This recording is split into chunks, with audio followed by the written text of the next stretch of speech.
ஒரு ஆன்மா கூட இந்த கத்தோலிக்க திருச்சபையில் கிறிஸ்தவ ஒன்றிப்பு என்ற பெயரில் சேரவில்லை. இது உண்மை. அதாவது எதனால் இந்த பாட்டினாலேயோ இந்த வாழ்த்துறையினாலேயோ ஒரு ஆன்மா கூட இதுவரையிலும் சேரவில்லை. அப்புறம் எதுக்கு இந்த வாழ்த்துறை? அதை யோசிக்கணும். ஆனா இந்த வாழ்த்துறையினாலேயும் இந்த பாடல்னால என்ன இருக்குன்னா, பல ஆயிரம் கத்தோலிக்கர்கள், ஏன் சொல்ல போனா பல லட்சம் என்றும் சொல்லலாம், பல கோடி என்றும் சொல்லலாம், அவங்க இந்த நம்பிக்கையை விட்டு வெளியேறி இருக்கிறார்கள். பல கோடி நபர்கள் இந்த கட்டடத்தை விட்டு என்று பார்க்காதீர்கள். நம்பிக்கை, எந்த நம்பிக்கை? சிசிசியில் போதிக்கப்படும் கத்தோலிக்க திருச்சபை போதிக்கும் கோட்பாடுகள், குறிப்பா சில சொல்லலாம்.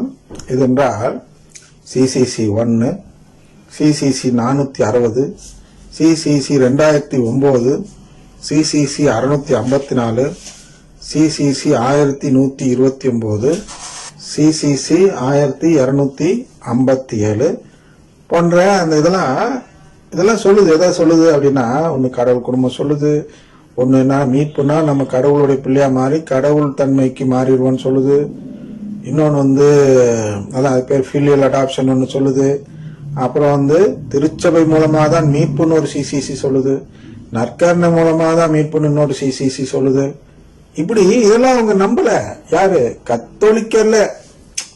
அதாவது நீங்க மற்ற சபையை சேர்ந்தவங்க விட்டுருங்க, இந்த பிரேசலாடும் இந்த சருமடி இயக்க பாடலும் பாடுறதுல சொல்றதுல தப்பு இல்லை அப்படின்னு சொல்லும் பொழுது அவர்கள் சிறுக சிறுக வேறொரு நம்பிக்கைக்கு சென்று விடுகிறார்கள்.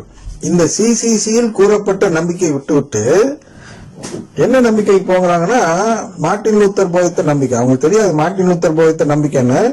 ஆனா அவங்க என்ன நம்பிக்கை போறாங்கன்னா, பாவத்தை போக்குவதுதான் மீட்புக்கான வழின்னு போறாங்க. நற்கருணைக்கு அதுக்கு சம்பந்தம் இல்லை, பாவம் போக்குறது சம்பந்தம் இல்லை, நம்ம நேரடியாகவே பாசின்னு செய்யலாம். சரியா?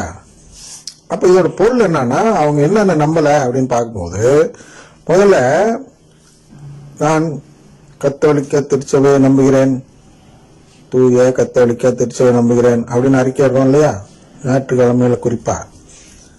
அதை அவங்க நம்பல. அப்படின்னா 1257 ஒரு அது சிசிசி 1257 என்ன சொல்லுதுன்னா, நம்மளுக்கு கத்தோலிக்க திருச்சபை மூலமா தான் மீட்பு அப்படின்னு சொல்றத இவங்க நம்பல. அப்ப இவங்க என்ன நம்புறாங்கன்னா, கத்தோலிக்க திருச்சபைக்கு எதிரான இருக்கிறவங்களும் மீட்கப்படுகிறார்கள் என்று நம்பும் பொழுது இந்த சிசிசி நம்பிக்கை விட்டு வெளியேறிவிட்டார். அவர்கள் திருச்சி விட்டு வெளியேறிவிட்டார்கள். இந்த நம்பிக்கை விட்டு வெளியேற்றவர்களாக எத்தனை ஆயிரம் நபர்கள் மாறி இருக்கிறார்கள், எத்தனை கோடின்னு பாருங்க. அடுத்த பாயிண்ட் நற்கருணையை நம்பாதவர்கள் 1129 சிசிசி நம்பரு. இது என்ன சொல்லப்பட்டிருக்கிறது என்றால், நற்கருணை மூலமா மட்டும்தான் மீட்புன்னு சொல்லப்படுகிறது. அப்ப நற்கருணை மூலமாக மட்டும் மீட்புன்னு சொல்றத இவங்க என்ன சொல்றாங்கன்னா, இல்ல தூயாவி மீட்பு கொடுப்பார், அதனால மற்ற சபைகளுக்கும் மீட்பு கிடைக்கிறது என்று சொல்லிதான் அந்த தூயாவி பாடல்களை பாடுகிறார்கள். அது உருக்கமாக பாடுவார்கள். அதுலதான் எல்லாமே அடங்கி இருக்குங்கிற மாதிரி. ஏன்னா அதுல வல்ல செயல்கள் அடையாளங்கள் நடக்கிறதுனால ரொம்ப சக்தி வாய்ந்தவர், நம்ம நற்கருணை ஆண்டவர் ஒன்றதுக்கு லாய்க்கல, அவர்கிட்ட சக்தி இல்லை அப்படின்னு நினைச்சிட்டு இருக்க கத்தோலிக்கர்கள் நிறைய ஆயிரக்கணக்கானவர்கள் இருக்கிறார்கள். அடுத்து அவங்க எப்படி வெளியேறாங்க அப்படின்னா, ஃபிலியல் அடாப்ஷன் என்று சொல்லக்கூடிய சந்தான தத்தெடுப்பு தனக்கு வேண்டும் என்று அவர்கள் கேட்பதில்லை.